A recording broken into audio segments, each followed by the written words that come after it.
السلام علیکم ورحمۃ اللہ وبرکاتہ۔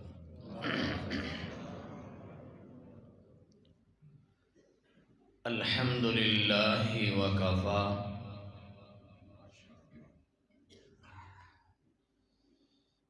وسلام علی عبادہ الذین اصطفی۔ اللہم صل وسلم علی محمد وعلی آل محمد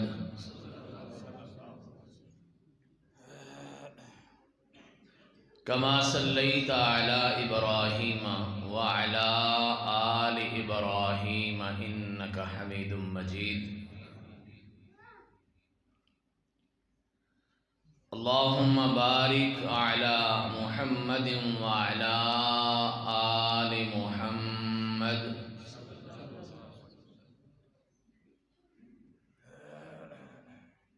کما بارکت علی ابراہیم وعلی آل ابراہیم انک حمید مجید۔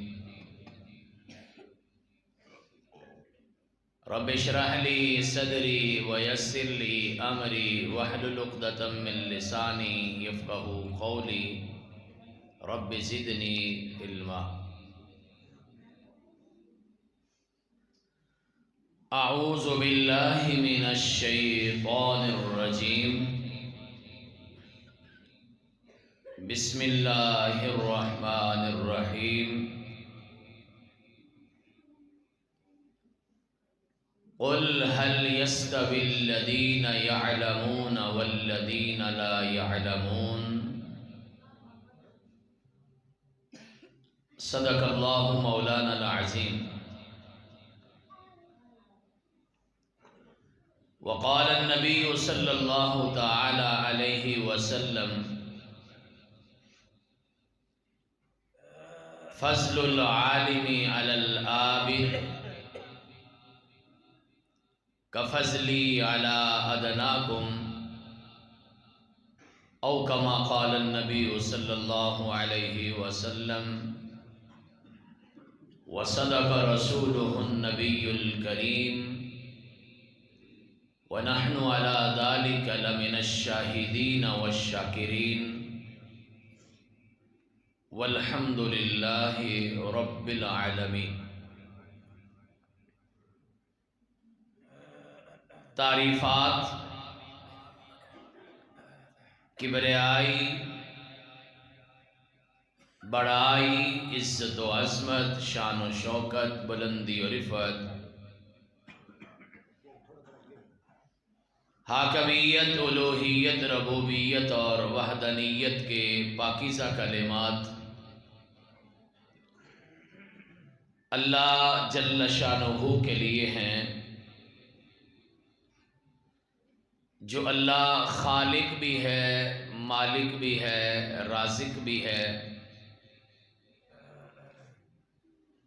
بنانے والا بھی وہی ہے، چلانے والا بھی وہی ہے، اور اس کائنات کو اس کے انجام تک لے جانے والا اکیلا رب ہے، دوسرا کوئی نہیں ہے۔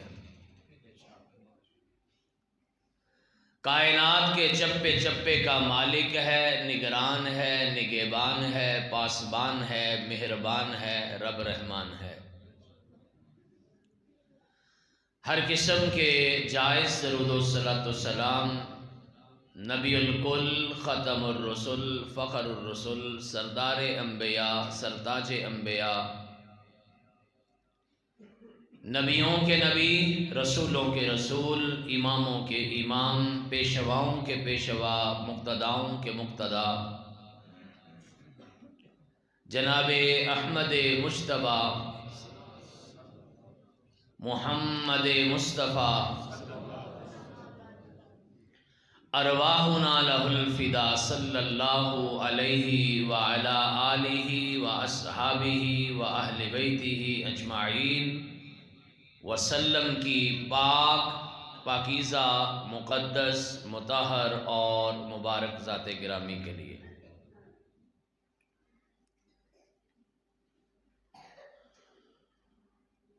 اسلام دنیا کا وہ واحد مذہب ہے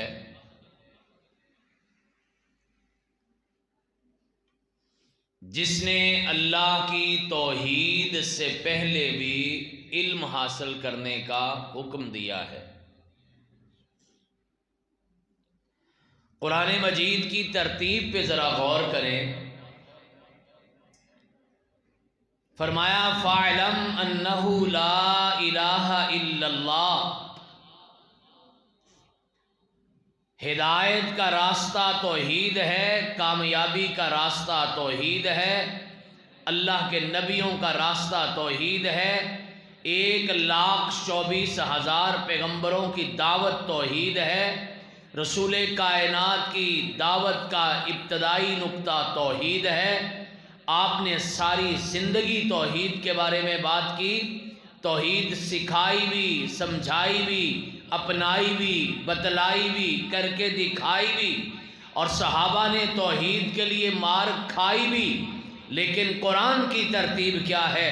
قرآن مجید کہتا ہے فَاعْلَمْ أَنَّهُ لَا إِلَٰهَ إِلَّا اللَّهُ، اور لوگوں اس بات کا علم حاصل کرو کہ اللہ ایک ہے، کیونکہ علم آئے گا تو اللہ کی توحید کی سمجھ آئے گی۔ یا آپ یوں بھی کہہ سکتے ہیں اس جہان کا سب سے بڑا علم یہ ہے، اس کائنات کی سب سے بڑی عقل کی بات یہ ہے کہ اللہ ایک ہے، اور جسے اللہ نہیں سمجھ آیا اس سے بڑا تو جاہل ہی کوئی نہیں۔ سب سے بڑا عالم وہ ہے، سب سے زیادہ پڑھا لکھا وہ ہے جسے یہ سمجھ آ گئی کہ اللہ ایک ہے۔ آپ کو پتہ ہے نا، اسلام کے آنے سے پہلے ابو جہل کا نام ابو الحکم تھا، عقل والا، دانش والا، سمجھ والا، شعور والا، اور بڑا دانا بینا سیانا، لوگوں کے فیصلے کرنے والا، پرے پچیت کرنے والا۔ کائنات کے امام نے اس کا نام ہی بدل دیا، فرمایا یہ ابو الحکم نہیں ہے، یہ عاقل نہیں ہے، سمجھدار نہیں ہے۔ یہ کیسا سمجھدار ہے جس کو اس بات کی سمجھ نہیں آئی کہ اللہ ایک ہے۔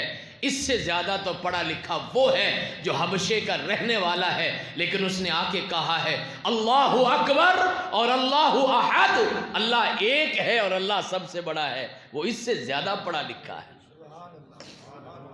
آپ نے نام بدل دیا، فرمایا یہ ابو جہل ہے، یہ جہالت والا، یہ لا علم ہے، یہ بے خبر ہے، یہ شعور سے عاری ہے، اس کو تو اتنی سمجھ نہیں ہے کہ اللہ ایک ہے۔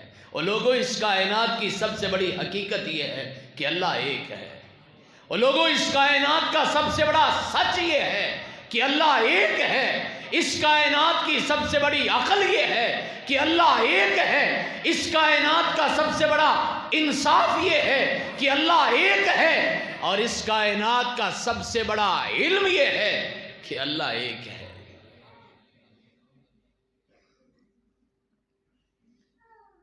یہ وہ اسلام ہے جس کی پہلی وحی میں اللہ نے 5 آیات میں سوائے علم کے بات ہی کوئی نہیں کی۔ فرمایا اقرا باسم ربک الذی خلق، خلق الانسان من علق، اقرا وربک الاکرم الذی علم بالقلم، علم الانسان ما لم يعلم۔ پڑھیے اور پڑھیے، اپنے رب کا علم پڑھیے، اپنے رب کے نام سے پڑھیے، اپنے رب کی تعلیم پڑھیے، اپنے رب کی وحی کا علم پڑھیے، اپنے رب کی توحید پڑھیے، اور اپنے رب کے نام سے پڑھو الذی خلق، جس نے اس ساری کائنات کو تخلیق کیا ہے۔ لوگوں اس کائنات میں 2 ہی چیزیں ہیں، ایک خالق ہے، باقی سب کچھ مخلوق ہے۔ اس خالق کے نام سے شروع کر کے مخلوق تک جانے کا، ایک ایک چیز کو جاننے کا نام علم ہے۔ اور پہلے دن کہا تھا اقرا بسم ربک الذی خلق، اپنے رب کا علم بھی پڑھنا ہے، یہ دنیا جہان کا علم بھی پڑھنا ہے، چونکہ انہی دونوں چیزوں سے جا کے تعلیم مکمل ہوتی ہے۔ حضرات علم کا بھی بتایا، سلیبس کا بھی بتایا، نصاب کا بھی بتایا، طریقہ تعلیم بھی بتایا، ذریعہ تعلیم بھی بتایا، علم کی انتہا بھی بتائی۔ علم الانسان ما لم یعلم، جس چیز کا علم نہیں ہے وہاں تک جانا ہے، چونکہ اس علم کی انتہا کوئی نہیں ہوتی۔ ہر چیز سیکھیے، ہر ایک کے بارے میں جانیے، ہر اچھی بات سمجھیے۔ دنیا میں ہر چیز کا علم، وہ آپ اس کو دنیا کا علم کہیں، آپ اس کو دین کا علم کہیں، آپ اس کو اخلاقیات کہیں، آپ اس کو سماجیات کہیں، آپ اس کو سیاسیات کہیں، آپ اس کو شماریات کہیں، آپ اس کو حساب کتاب کہیں، آپ اس کو فزکس، کیمسٹری، بایو، میتھمیٹکس کہیں، کچھ بھی علم کہیں، یہ سب کچھ حاصل کرنے کا نام علم ہے، لیکن کس کی روشنی میں؟ بسم ربک، اپنے رب کے علم یعنی اپنے رب کی وحی کی روشنی میں، دین کی روشنی میں، قرآن کی روشنی میں، قرآن کی ہدایت میں، قرآن کے راستے پر، قرآن کے اسلوب اور طریقے پر۔ مفسرین کا خیال یہ ہے قرآن مجید میں 700 کے قریب آیات ایسی ہیں، ایک نہیں، 2 4 5 10 نہیں، نہ میرے بھائی 1 2 4 درجن بھی نہیں، بلکہ 700 کے قریب آیات ایسی ہیں جن کا تعلق علم کے ساتھ ہے، تعلیم کے ساتھ ہے، تدریس کے ساتھ ہے، تعلم کے ساتھ ہے، تدبر کے ساتھ ہے، تفکر کے ساتھ ہے، تذکیر کے ساتھ ہے اور تدبیر کے ساتھ ہے۔ میرا رب جگہ جگہ کہتا ہے علم حاصل کریے، علم حاصل کریے، جانیے جانیے پہچانیے، چونکہ علم کے بغیر تو انسان اپنے آپ کو نہیں جان سکتا۔ لہٰذا اس زمانے میں، جس زمانے میں انسان اپنی پہچان بھول گیا تھا، اپنی ذات بھول گیا تھا، یہ کائنات بھول گیا تھا، رب کائنات بھول گیا تھا، اور اندھیرا اتنا تھا کہ اللہ کا قرآن کہتا ہے ظلمات بعضها فوق بعض اذا اخرج یدہ لم یکد یراہا۔ اتنا اندھیرا تھا، اتنی جہالت تھی، اتنی قسم پرسی تھی، اتنی گمراہی تھی، فرمایا اگر انسان اپنا ہاتھ دیکھنا چاہتا تو نہیں دیکھ سکتا تھا۔ معنی کیا ہے؟ معنی یہ ہے انسان اپنی پہچان بھی بھول گیا تھا۔ اس جہالت کے دور میں کہا مانا کہ انسانوں کے بڑے مسائل ہیں، غربت بھی تھی، لڑائی جھگڑے بھی تھے، خون خرابہ بھی تھا، ظلم بھی تھا، جنگیں اور لڑائیاں بھی تھیں، نفرتیں قدورتیں بھی تھیں، حقوق پہ ڈاکے بھی ڈالے جا رہے تھے، چوری ڈاکہ بھی ہو رہا تھا، وہاں معیشت کے مسائل بھی تھے، وہاں سیاست کے مسائل بھی تھے، وہاں پہ سماج کے مسائل بھی تھے، وہاں پہ اللہ سے دوری بھی تھی، یعنی ہر گناہ اپنی انتہاؤں کو چھو چکا تھا، جس کے بارے میں قرآن کہتا ہے وَإِن كَانُوا مِن قَبْلُ لَفِي ضَلَالٍ مُبِينٍ، بڑی گمراہی تھی۔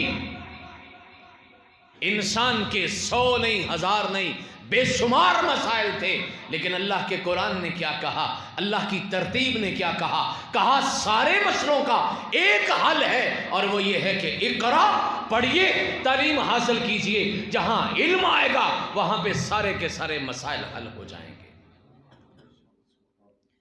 انسان کے سارے مسئلوں کا حل علم ہے، تعلیم ہے۔ ایسے ہی تو نہیں، کائنات کے امام محمد الرسول اللہ صلی اللہ علیہ وسلم کون نہیں جانتا؟ بہترین مبلغ بھی تھے، سیاستدان بھی تھے، بیرون ممالک سے تعلقات کو بھی جانتے تھے، معیشت کے بہترین ماہر بھی تھے، خطیب بھی کمال کے تھے۔ آپ دنیا کی کوئی خوبی اٹھا لیں، وہ فارسی والے نے کہا تھا نا، حسن یوسف دم عیسیٰ یدے بیزداری آنچ خوبہ ہما درن تو تنہا داری۔ اگر اس کائنات میں انسانوں سے متعلق، مخلوقات سے متعلق ساری خوبیاں کسی ایک انسان میں جڑ کے آ گئیں تو وہ محمد الرسول اللہ صلی اللہ علیہ وسلم میں تھے۔ اس لیے تو کسی نے کہا تھا دنیا میں احترام کے لائق ہیں جتنے لوگ، میں سب کو مانتا ہوں مگر مصطفیٰ کے بعد صلی اللہ علیہ وسلم۔ ہر کمال پورا جمال، جمال میں کمال اور کمال میں جمال حاصل تھا، لیکن کائنات کے امام نے اپنا تعارف کیا کروایا؟ آپ سب کچھ تھے نا، پہلوان بھی تھے، بڑے زیرک انسان بھی تھے، لیکن ایک ہی تعارف کروایا، فرمایا انما بعثت معلما، اللہ نے مجھے استاد بنا کے بھیجا ہے، تعلیم دینے والا بنا کے بھیجا ہے۔ قرآن مجید کے 4 مقامات پر اللہ نے اپنے نبی کے دنیا میں آنے کے 4 بڑے مقاصد بیان کیے ہیں۔ پہلے سپارے کے آخر میں، دوسرے سپارے کے شروع میں، چوتھے سپارے کے نصف میں اور 28ویں پارے کی سورہ الجمعہ میں۔ یتلو علیہم آیاتہ ویزکیہم ویعلمہم الکتاب والحکمہ۔ الفاظ کی تھوڑی ترتیب بدل کے اللہ نے 4 جگہوں پر اپنے نبی کے آنے کے 4 بڑے مقاصد بیان کیے ہیں۔ پوچھیے علماء کرام سے، چاروں کا تعلق تعلیم کے ساتھ ہے۔ یتلو علیہم آیاتی بھی تعلیم ہے، یعلمہم الکتاب بھی تعلیم ہے، والحکمہ بھی تعلیم ہے، وَيُزَكِّيهِمْ یہ بھی تعلیم کے ذریعے کیا ہے۔ یہ تعلیم و تزکیہ کا خوبصورت نظام اللہ نے اپنے نبی کے ذریعے جو دنیا میں قائم کروایا، اس کا سراسر تعلق جو ہے وہ تعلیم اور پڑھنے کے ساتھ ہے۔ حضرات، تعلیم والے اللہ کے نزدیک بڑی قدر والے ہیں، علم والے اللہ کے نزدیک بڑی عظمت والے ہیں۔ یہ تو سادہ سی بات ہے نا، عام ہی سمجھ آنے والی ہے۔ آدم علیہ السلام کو پیدا کیا، فرشتوں نے استفسار یعنی سوال کیا، اسے کیوں پیدا کیا؟ نحن نسبح بحمدک ونقدس لک، حمد و ثنا بیان کرنی تو ہم تو کر رہے ہیں نا، عبادت ریاضت تو ہم بھی کر رہے ہیں، یہ کیا کرے گا؟ اس کا کمال کیا ہے؟ پھر مالک کائنات نے ایک ہی کمال بتایا تھا، اس انسان کو، جسے کہا کہ ہم نے اس انسان کو اس ساری کائنات کی مخلوق سے بہتر بنایا، اعلیٰ اور اشرف بنایا، اس کائنات کے اس بڑے انسان کی عظمت اور اس کی فضیلت ایک ہی چیز بتائی، علم آدم الاسماء کلہا۔ انسان کے پاس علم رہا اور فرشتوں کے پاس وہ علم نہیں تھا، لہٰذا علم کی بنیاد پہ اللہ نے اس کو ساری کائنات میں فضیلت عطا فرما دی۔ حضرات، علم والوں کی فضیلت کیا ہے؟ امام رازی رحمت اللہ علیہ نے ایک بڑا عجیب نکتہ لکھا ہے، یقیناً اہل علم کے لیے یہ خوبصورت بات ہوگی۔ فرماتے نبی سلمان علیہ السلام اپنی قوم کو لے کر نکلے دعا کرنے کے لیے، واقعہ تو سنا ہے نا، بارش کی دعا کے لیے، اور انہوں نے ایک چیونٹی کی آواز سنی، وہ اپنی دوسری چیونٹیوں سے کہہ رہی تھی نبی کا لشکر آ رہے ہیں، کہیں ایسا نہ ہو کہ ہم چھوٹی سی مخلوق ہیں۔ وہ بے خبری میں، لا علمی میں، جان بوجھ کے نہیں، لا علمی میں، کہیں وہ ہمیں پاؤں کے نیچے روند نہ دیں، ہمیں اس سے پہلے اپنی بلوں کے اندر واپس چلے جانا چاہیے، اپنے گھروں کو لوٹ جانا چاہیے۔ ایک تو یہاں پہ سائنس کی بات بڑی خوبصورت ہے، میرے نوجوان بھائیوں بیٹوں کو پسند آئے گی. آج دنیا کی سائنس نے یہ تحقیق کی ہے اور یہ اللہ کے قرآن کی تصدیق اور اللہ کے قرآن کی صداقت کی بہت بڑی گواہی ہے. کہتے ہیں آج بھی، اور آپ یہاں کافی سارے اکثر ہم دیہاتی لوگ بیٹھے، ہمیں یہ بات سمجھ آئے گی. سائنس یہ کہتی آج بھی بارش کے آنے کی سب سے پہلے اطلاع یہ کیڑوں مکوڑوں اور چیونٹیوں کو ہوتی ہے.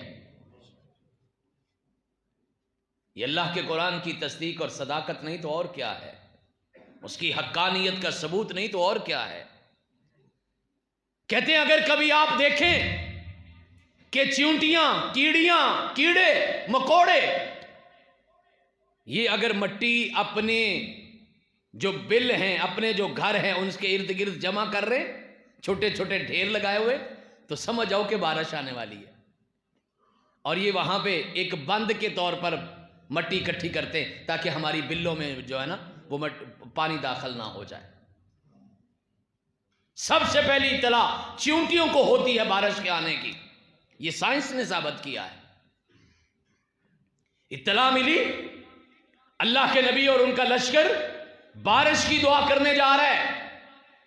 چیونٹی بول کے کہتی ہے پلٹ جاؤ اپنے گھروں کو، کہیں ایسا نہ ہو نبی سلیمان علیہ السلام کا لشکر لا علمی میں، بے خبری میں تمہیں اپنے پاؤں کے تلے روند دے. یہ واقعہ آپ نے پہلے بھی سنا ہے.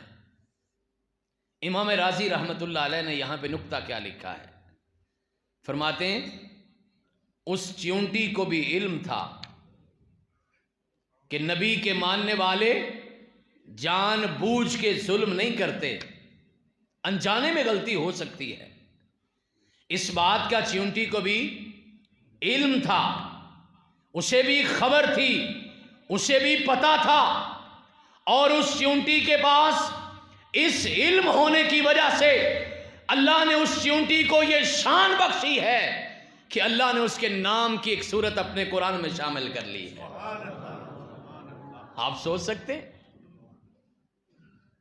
نبیوں کے نام کی صورتیں ہیں، جناب ابراہیم، جناب یونس، حضرت رسول اللہ صلی اللہ علیہ وسلم کے نام کی جہاں صورتیں ہیں.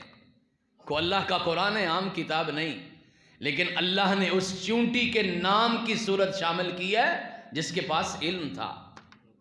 اللہ نے ساری جہان کی چیونٹیوں کی ملکہ بنا دیا، اس کو عزت عطا کی، عظمت عطا کی.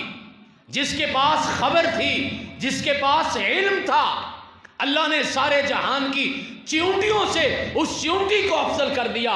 پھر بتائیے جس انسان کے پاس، بلکہ مسلمان کے پاس علم ہوگا، اللہ کے نزدیک اس بندے کا وقار اور درجہ کتنا زیادہ ہوگا. آج آپ دیکھتے ہیں ٹی وی کا زمانہ ہے، میڈیا کے دور ہے. جب ایک ملک کا بادشاہ یا سربراہ کسی دوسرے ملک میں جاتا ہے نا، تو اپنے جہاز سے اترتے ہی سلام دعا کے بعد، تعارف کے بعد، وہ سب سے پہلا جو آنے والے مہمان کے لیے انتہائی عزت کی بات اور انتہائی عزت کا نشان پیش کرتے ہیں اعلیٰ ترین عہدیدار کے لیے، اسے آج کی زبان میں کہا جاتا ہے ریڈ کارپٹ، یعنی سرخ قالین بچھایا جاتا ہے اس کے لیے.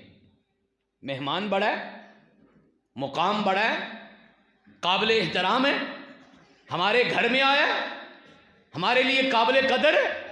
جیسے ہم پھول بچھاتے ہیں،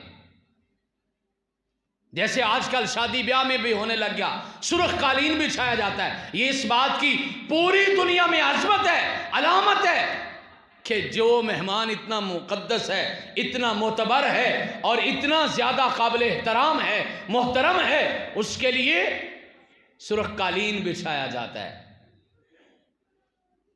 عام طور پہ شاعر لوگ کہتے ہیں یا ادب کی دنیا کے لوگ کہتے ہیں ہم آپ کے لیے پلکیں بچھا رہے ہیں، ہم آپ کے لیے آنکھیں بچھا رہے ہیں. اور علم والے میرے مالک کے لیے کتنے قابل قدر ہیں. فرمایا جب ایک علم حاصل کرنے والا یا علم دینے والا اپنے گھر سے نکلتے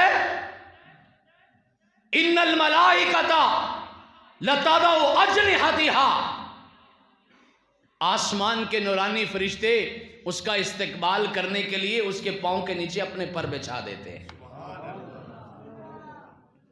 کہاں دنیا کا قالین، کہاں دنیا کے پھول جو گلی میں روندے جائیں، اور کہاں آسمان کے نورانی فرشتوں کے پر، اور کس کے لیے؟ جو اللہ کے دین کو حاصل کرنے کے لیے نکلا ہے، یا اللہ کے دین کو پہنچانے کے لیے، نشر کرنے کے لیے نکلا ہے۔ اور حضرات، آپ نے کئی بار سنا ہے، یہ آیت کریمہ قرآن مجید کی بڑی مشہور آیت کریمہ ہے، ان اللہ وملائکتہ یصلون علی النبی یا ایھا الذین آمنوا صلوا علیہ وسلموا تسلیما۔ یہ آیت سنی ہے نا؟ اللہ اور اس کے فرشتے پیارے نبی علیہ الصلوۃ والسلام پر درود و سلام بھیجتے، ہم عام ترجمہ اس کا یہی کرتے ہیں۔ اس کی تفسیر اور اس کی تشریح اپنی جگہ پہ ہے، میں جو آپ سے عرض کرنے لگا ہوں، کائنات کے امام جناب محمد الرسول اللہ صلی اللہ علیہ وسلم نے فرمایا، اللہ بھی، اللہ کے فرشتے بھی، اس کائنات کی ساری مخلوقات بھی، مانا کیا؟ ساتوں آسمانوں کی مخلوقات اور ساتوں زمینوں کی مخلوقات،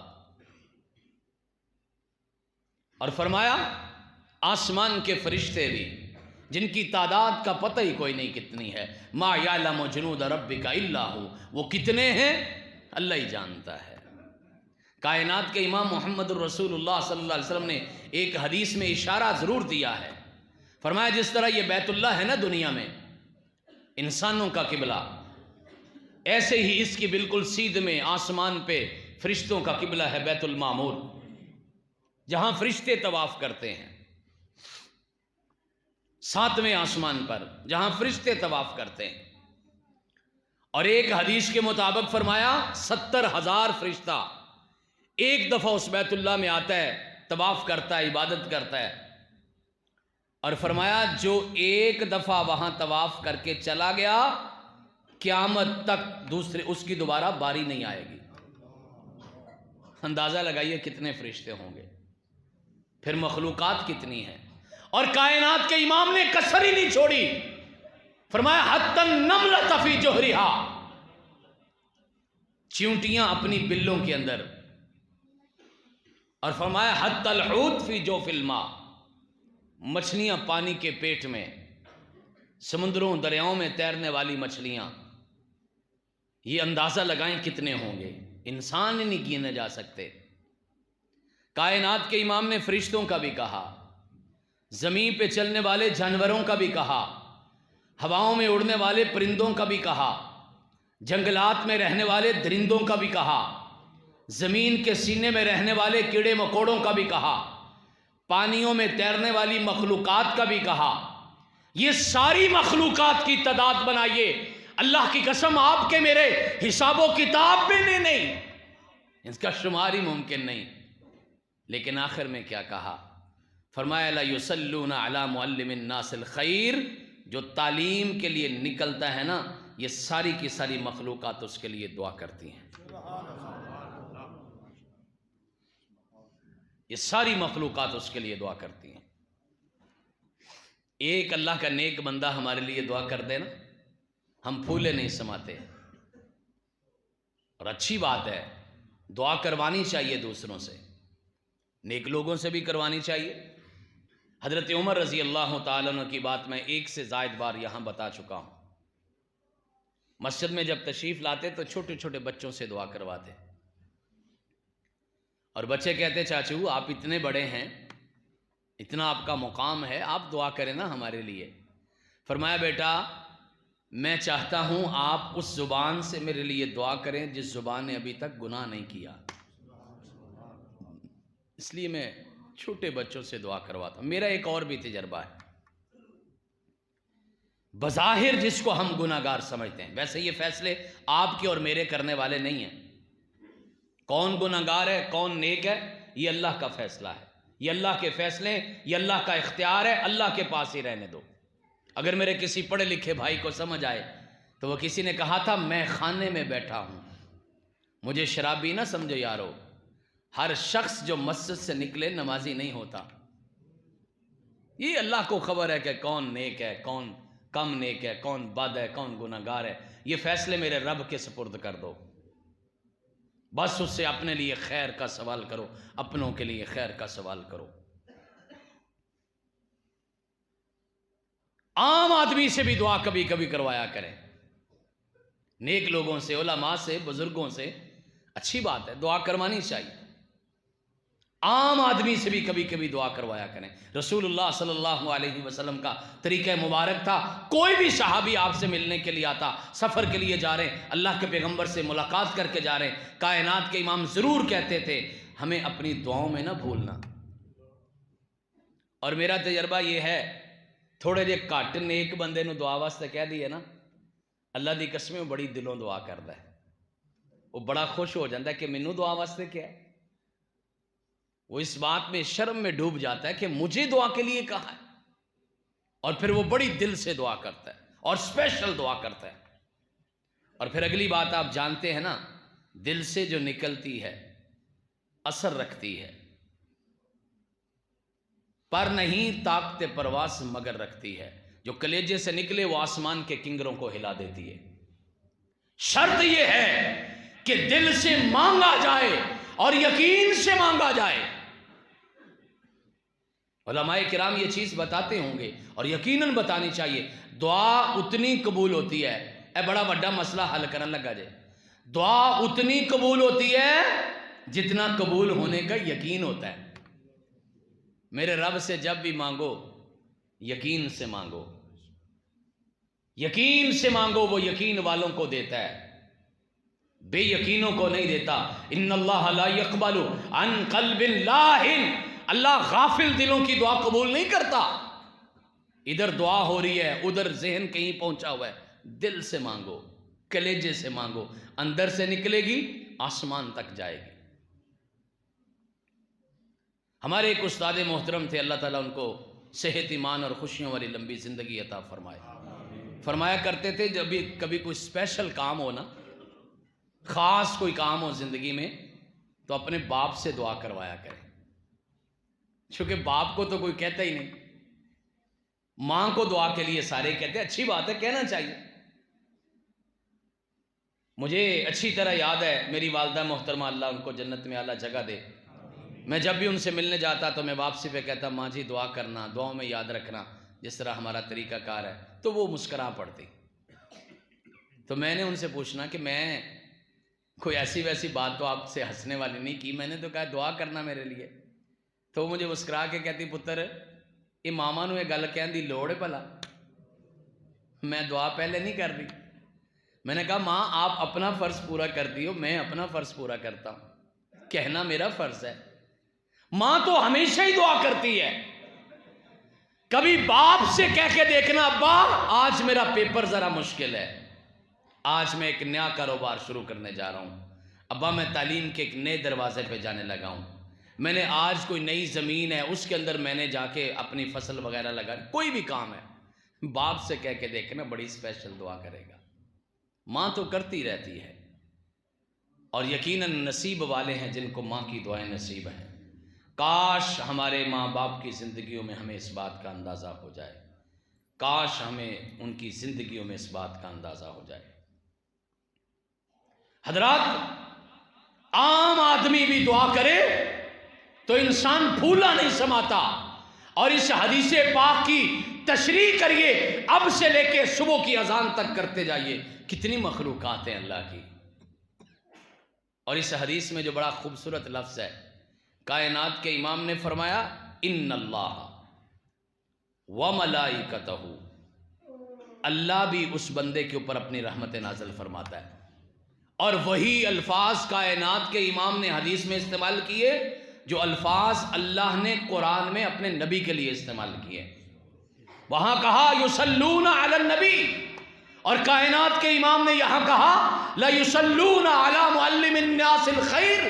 اللہ بھی، اللہ کے فرشتے بھی، دنیا میں رہنے والے انسان بھی، اس کائنات کی ساری مخلوقات بھی، اس کائنات کے 14 طبق جو ہیں ان کی مخلوقات، یہ سارے کے سارے مل کے دعا کرتے ہیں کس کے لیے؟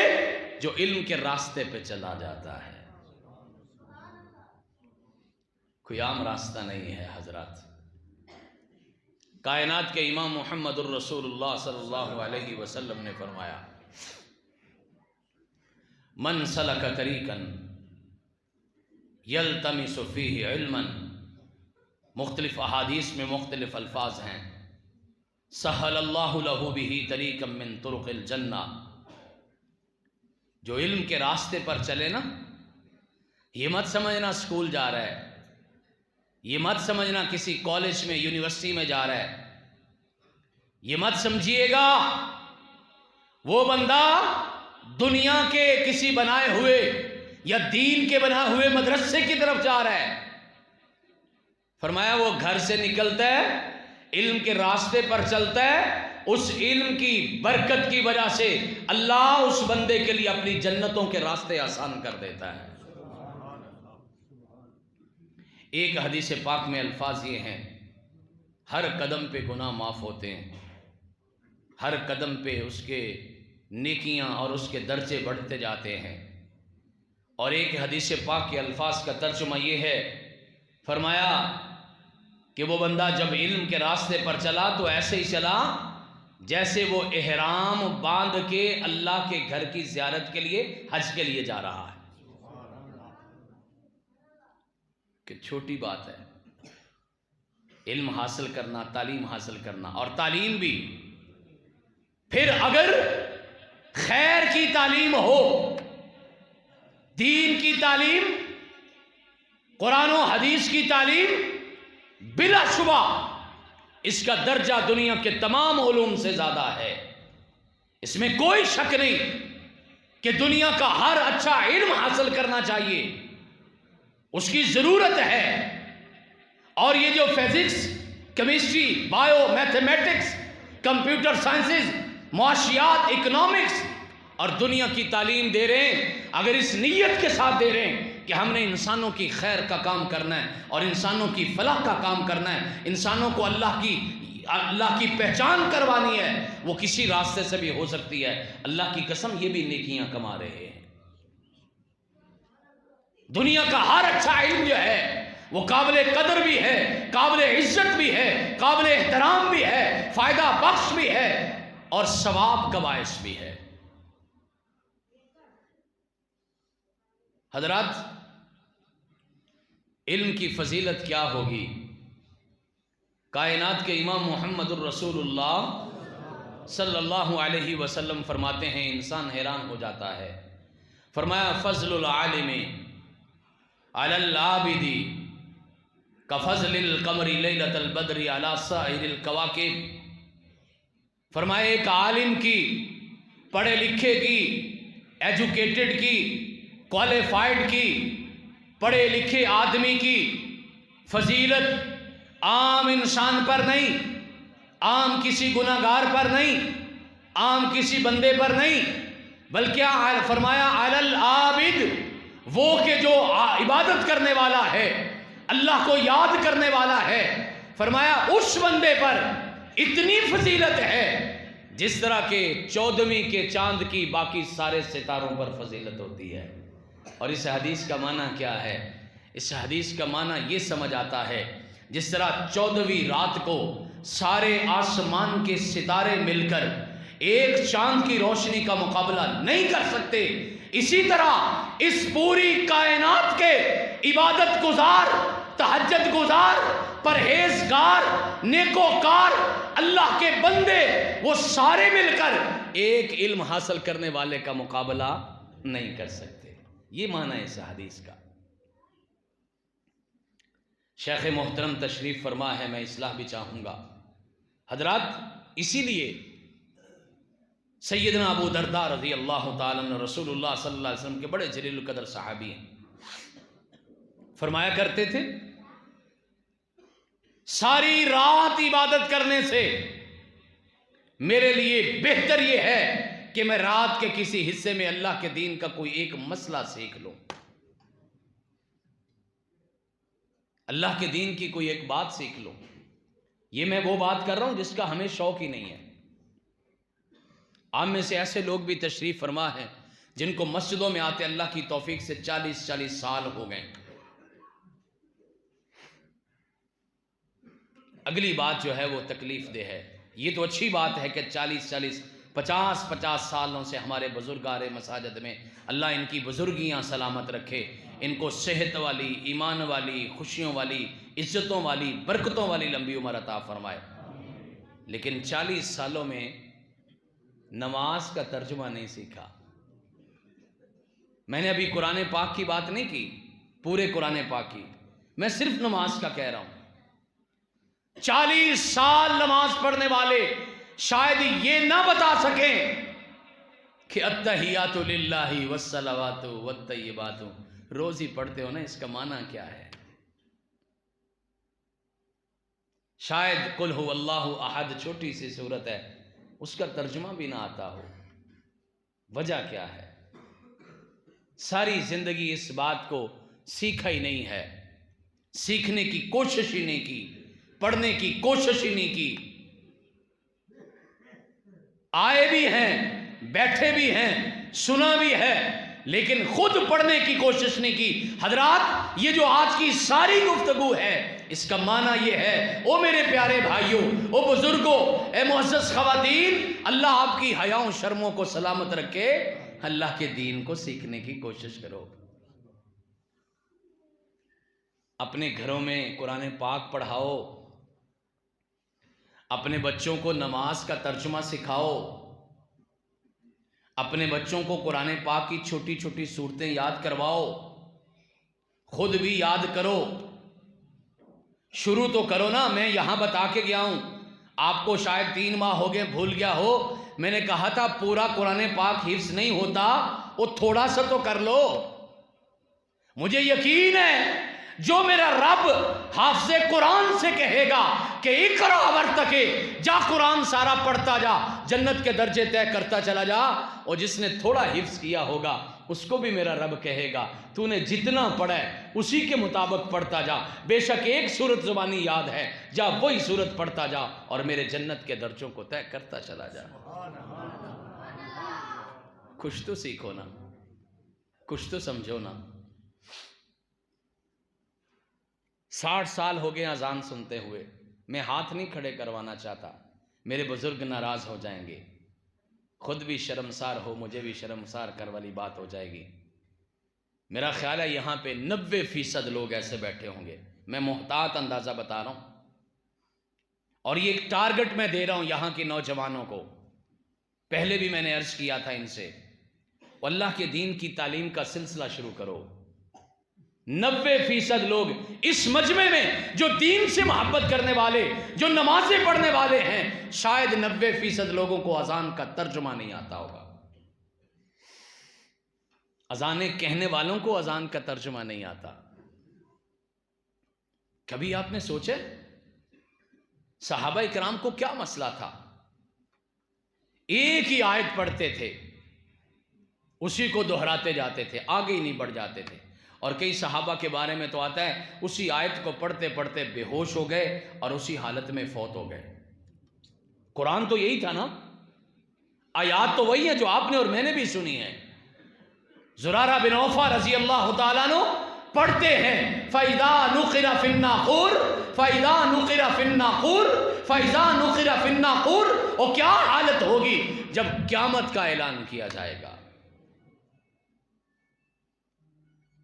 لوگ اپنے اپنے کاموں میں لگے ہوں گے، موت کا اعلان ہوتا ہے نا تو کانپ جاتے ہو، حادثے کا اعلان ہوتا ہے نا تو کانپ جاتے ہو، اور کبھی زلزلے کا اعلان ہو جائے نا، یہ عام زلزلے کا اعلان آپ نے دیکھا ہوگا اپنے گھروں، لوگ اپنے گھر چھوڑ دیتے ہیں جس گھر کو اپنے ہاتھ سے بنایا اور جس گھر پہ ساری زندگی کی کمائی لگائی۔ 1 سیکنڈ میں اللہ اوقات دکھا دیتا ہے، سارا پنڈ اپنے گھر چھوڑ کے گلیوں میں نکل آیا، کہاں گئے تمہاری کوٹھیاں؟ کیا اوقات ہے اس مکان کی؟ چھوڑ دیا نا ایک معمولی زلزلے پر۔ کبھی غور کیے ان باتوں پر؟ یہ جو 2005 میں آیا تھا نا بڑا زلزلہ، 2005 میں، اتفاق کی بات ہے کہ میں اس دن کشمیر تھا، مظفر آباد میں، رمضان المبارک تھا اور میں اپنے کسی تبلیغی سفر پر تھا، اور میں تھا بھی مسجد میں۔ زلزلہ آیا، جو واقعات ہوئے تو وہ چلو گزر گئے، وہ ایک لمبی تفصیل ہے، آپ نے بھی دیکھی سنی، اللہ ہمیں محفوظ فرمائے، ہر ایک کو محفوظ فرمائے۔ اسی دن مظفر آباد میں ایک مسجد میں عصر کی نماز پڑھ کے بیٹھا تھا، یہ 2005 کی بات سنا رہا ہوں، اور میں نے اپنی آنکھوں سے دیکھا یہ واقعہ۔ وہاں پہ یہ حالت تھی، یہاں کا تو مجھے نہیں پتا، پنجاب کا، کشمیر میں یہ حالت تھی۔ تھوڑی دیر کے بعد اعلان ہوتا تھا کہ پھر زلزلہ آ رہا ہے، ہم اسے آج کی زبان میں کہتے ہیں آفٹر شاکس، یعنی زلزلہ جب آتا ہے پھر دوبارہ بھی آتا ہے، پلٹتا بھی ہے، اس کی لہریں پلٹتی۔ تو وہاں کشمیر میں نا اعلان ہوتے تھے، تھوڑی دیر کے بعد اعلان ہو جاتا تھا کسی نہ کسی مسجد میں کہ زلزلہ آ رہا ہے، پھر آ رہا ہے۔ میں عصر کی نماز پڑھ کے بیٹھا تھا، میں نے اپنی آنکھوں سے دیکھا، اعلان ہوا کہ زلزلہ آنے والا ہے، لوگ مسجد چھوڑ کے باہر نکل گئے۔ یہ جان اتنی پیاری ہے، میں نے اللہ کی قسم دیکھا، ایک آدمی نماز پڑھ رہا تھا، اس نے نماز توڑ دی اور مسجد سے باہر چلا گیا۔ یہ جان اتنی پیاری ہے۔ او میرے بھائیوں، میں کہنا یہ چاہتا ہوں، ساری زندگی جس کام کے پیچھے لگا دی اس کی اوقات تو یہ ہے۔ صحابہ کرام کو کیا مسئلہ تھا؟ ایک آیت سنتے تھے، ساری ساری رات روتے تھے، ساری رات ایک ہی آیت پڑھتے رہتے تھے۔ حالانکہ عربی والے تھے، ان کو کیا مسئلہ تھا؟ فرق صرف یہ تھا کہ ان کو سمجھ آتی تھی کہ کیا ہو رہا ہے، اور ہمیں سمجھ نہیں آتی کہ قرآن کیا کہہ رہا ہے۔ اللہ کی قسم، جس دن پتہ چل گیا نا کہ اللہ اکبر کا کیا معنی ہے، کوئی بندہ اپنے گھر میں نہیں بیٹھا رہے گا۔ آج تک ہمیں سمجھ ہی نہیں آئی کہ یہ جو روز کہتا ہے اللہ اکبر اللہ اکبر، اس کا معنی کیا ہے؟ اس کا معنی ہی نہیں سمجھ آیا۔ کاش ہمیں اذان کا ترجمہ آئے، کاش نماز کا ترجمہ آئے، اور جو آپ سجدے میں کہتے ہو، اپنے رب سے باتیں کرتے ہو، کبھی اس کا ترجمہ تو پڑھ کے دیکھو۔ اللہ کی قسم، سجدے سے سر اٹھانے کو دل نہ کرے۔ میں اپنے رب سے اتنی پیار کی بات کر رہا ہوں، اتنی پیاری بات کر رہا ہوں، میں سجدے میں اپنے رب سے ملاقات کر رہا ہوں۔ کمال کیا ہے سجدے کا؟ زمین پہ بات ہوتی ہے، آسمان پہ آواز جاتی ہے۔ سیکھو، خدا کے لیے سیکھو ان چیزوں کو۔ میری ماؤں بہنوں بیٹیوں سے گزارش ہے، جنہیں اللہ نے علم دیا ہے، تعلیم دی ہے، قرآن پڑھے ہیں، کوشش کر کے اپنے محلے کے بچوں کو پڑھائیں، اپنے خاندان کی بچیوں کو پڑھائیں۔ یہ جو پڑھے لکھے نوجوان ہیں، دین کی تعلیم حاصل کی ہے، چلو نہیں جاتے سارے لوگ مدرسے میں، گاؤں میں سے چند لوگ ہی جائیں گے نا مدرسے میں، تو گھر چھوڑیں گے، کاروبار چھوڑیں گے، باقی مصروفیات چھوڑیں گے۔ میں یہ جو ہماری نوجوانوں کی جماعت ہے، میں اس سے درخواست کرتا ہوں، اپنے گاؤں کی گلی گلی میں، اپنے گاؤں کے گھر گھر میں اللہ کے قرآن کے ترجمے کی کلاسز کا آغاز کیا جائے۔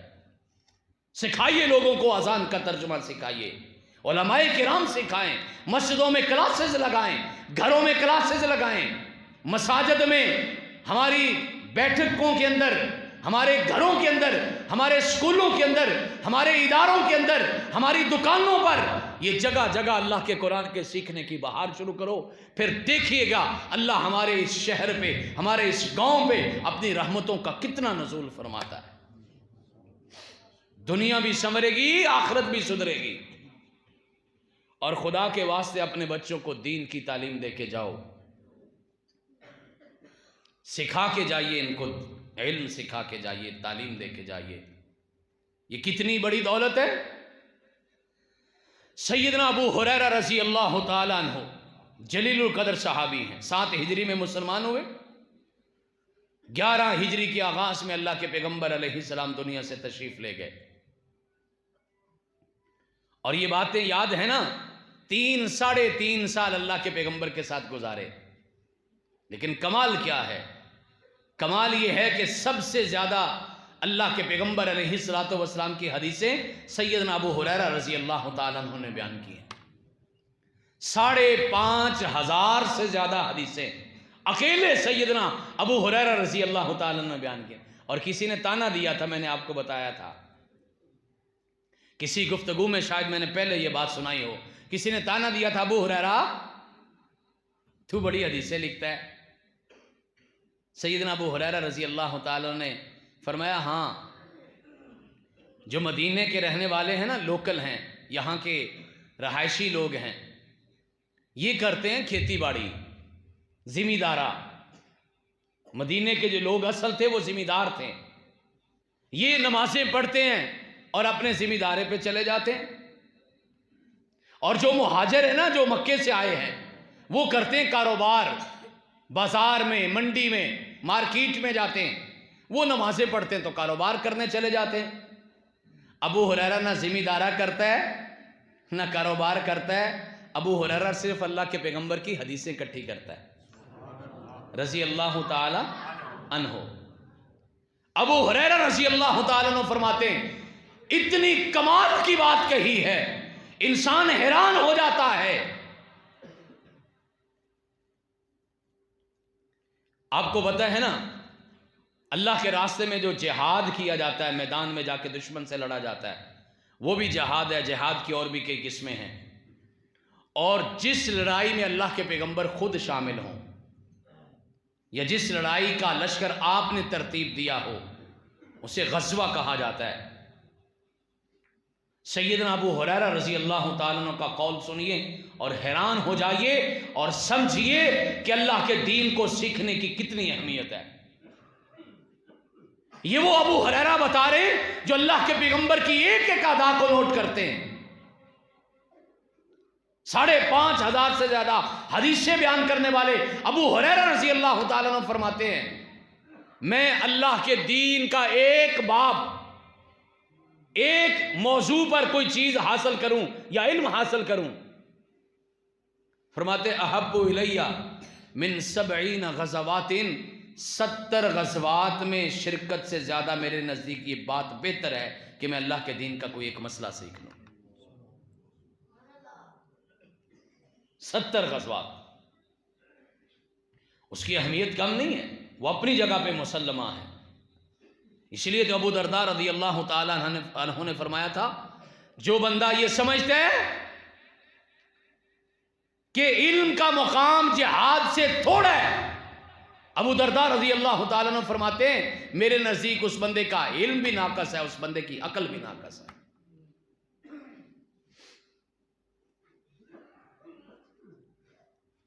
امام حسن بصری رحمۃ اللہ علیہ بہت بڑے اللہ کے ولی بھی گزرے ہیں، بہت بڑے عالم بھی تھے، اور میں نے کہیں پڑھا تھا کہ اللہ کے پیغمبر علیہ السلام کے جلیل القدر صحابی حضرت سیدنا فاروق اعظم رضی اللہ تعالیٰ عنہ نے ان کو گھٹی دی تھی،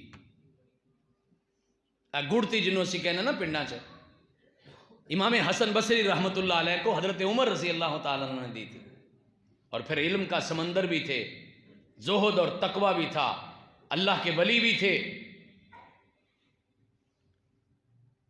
فرمایا کرتے تھے، اگر کوئی بندہ مجھے دین کا ایک مسئلہ سمجھا دے، علم کی ایک بات بتا دے،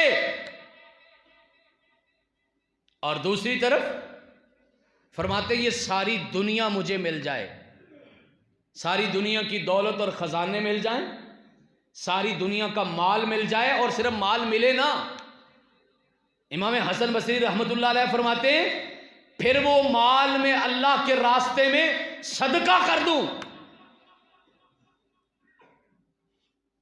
ساری دنیا کی دولت اللہ کے راستے میں صدقہ کرنے سے میرے نزدیک زیادہ بہتر چیز یہ ہے کہ میں اللہ کے دین کا کوئی ایک مسئلہ سیکھ لوں۔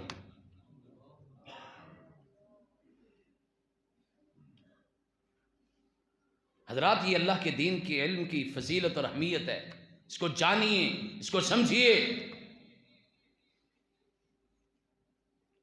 حضرت عبداللہ ابن مبارک رحمت اللہ علیہ بہت بڑے امام گزرے، حدیث کے ائمہ کے استاد ہیں، امام ابو حنیفہ رحمت اللہ علیہ کے بھی استاد ہیں حضرت عبداللہ ابن مبارک رحمت اللہ علیہ۔ انہوں نے اپنی زندگی کی تقسیم بڑی زبردست کی تھی۔ 1 سال پیدل حج کرتے تھے اور 1 سال جہاد پہ جاتے تھے اور 1 سال حدیث کا درس دیا کرتے تھے۔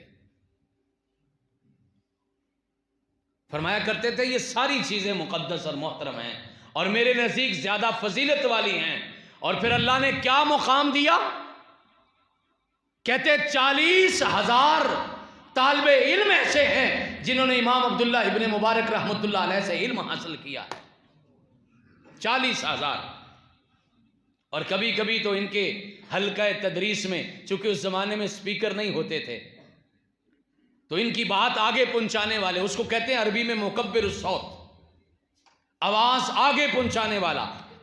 یہ جس طرح کبھی کبھار ہمارے ہاں زیادہ رش ہو، نماز ہو رہی ہو، کوئی بجلی کی سپیکر کی خرابی ہو جائے تو امام صاحب بھی اللہ اکبر کہتے ہیں، پیچھے کو مکبر بھی کہتے ہیں اللہ اکبر۔ تو اس زمانے میں تعلیم کا طریقہ یہ تھا، جب رش زیادہ رش ہوتا، اس وقت امام صاحب یہاں بیٹھے ہیں، بلند آواز سے ایک مسئلہ بیان کر رہے ہیں، دور کھڑا آدمی جو ان کی آواز کو سن رہا ہوتا وہ اسی آواز کو آگے پہنچاتا، اس کو مکبر کہتے ہیں، مکبر الصوت، آواز کو آگے۔ اسی کا ترجمہ آج انگلش زبان میں الاؤڈ سپیکر کیا گیا ہے۔ جو مکبر الصوت کا عربی میں معنی ہے وہی اس الاؤڈ سپیکر کا انگلش میں معنی ہے، یعنی اس زمانے کے وہ سپیکر ہوتے تھے۔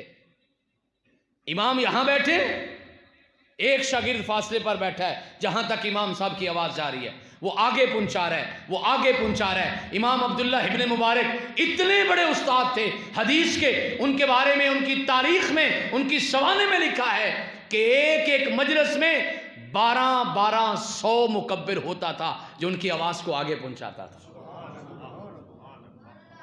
آج کی زبان میں کہہ لو، حالانکہ یہ بات اس سے زیادہ نہیں ملتی، آج کی زبان میں چلو اتنا بھی سمجھ لو 1200 سپیکر لگا ہوتا تھا۔ آپ اندازہ لگا سکتے کہاں تک مجمع بیٹھا ہوگا، اور ایک امام درس دے رہے حدیث کا۔ حضرات ایسے بھی ائمہ کرام گزرے ہیں جنہوں نے اللہ کے دین کی تعلیم حاصل کرنے کے لیے، ایک ایک حدیث کو حاصل کرنے کے لیے ایک لاکھ روپے کا گھوڑا خریدا ہے اور اس پہ سفر کیا ہے، مہینوں کا سفر کیا ہے، اور جا کے صرف ایک حدیث کو حاصل کر کے آئے ہیں۔ ساری زندگیاں کھپا دی ہیں۔ ایسے ائمہ کرام بھی گزرے ہیں۔ آج تو سب کچھ آسان ہو گیا، یہ جو آپ کے ہاتھ میں موبائل ہے یہ دنیا کی ترقی کی علامت ہے، لیکن آپ یقین جانیے اگر آج آپ اس موبائل سے باقی سب کچھ چھوڑ دیجئے، دینی مدارس اپنی جگہ، اساتذہ کرام اپنی جگہ، کتابیں اپنی جگہ، حلقہ ہے تدریس اپنی جگہ، تعلیم کے ذرائع اپنی جگہ، میں صرف ایک موبائل کی بات کرتا ہوں۔ آپ اس موبائل میں سے روزانہ کی ایک حدیث بھی اگر یاد کرنا شروع کر دیں، 30 دنوں کے اندر 30 حدیثیں اور 40 دنوں میں 40 حدیثیں یاد کر سکتے ہیں۔ اور کائنات کے امام نے کہا تھا جس بندے نے میری امت میں سے 40 حدیثیں زبانی یاد کی، کل وہ قیامت والے دن میری امت کے محدثین میں شامل کیا جائے گا۔ 3 ماہ کے بعد کہتے ہیں ہم پروگرام رکھتے ہیں، اچھی بات ہے، اللہ نے توفیق دی ہے، پورا سال پروگراموں کی ترتیب کے مطابق ٹھیک گزر گیا۔ یہ اس سال کا 5واں یا 6واں پروگرام ہے الحمدللہ۔ وہ جو 3 مہینے کی ترتیب لگائی تھی دوستوں نے، اللہ نے اس کو بھی سلامت رکھا ہے، 1 دن کی گنجائش کے ساتھ۔ جی انشاءاللہ کریں گے، اللہ آپ کو سلامت رکھے، اللہ آپ کی محبتیں سلامت رکھے، ہمارا دین کا یہ تعلق سلامت رکھے۔ حضرات کوشش تو کریں، میں ایک ایسی خطرناک بات کرنے لگا ہوں جس سے آپ میرے پیارے دوست مجھ سے ناراض بھی ہو جائیں گے، لیکن چونکہ ہم تسی مینوں بار بار بلا دے ہو تو میں تھوڑیاں کوڑیاں گلاں بھی کرنا۔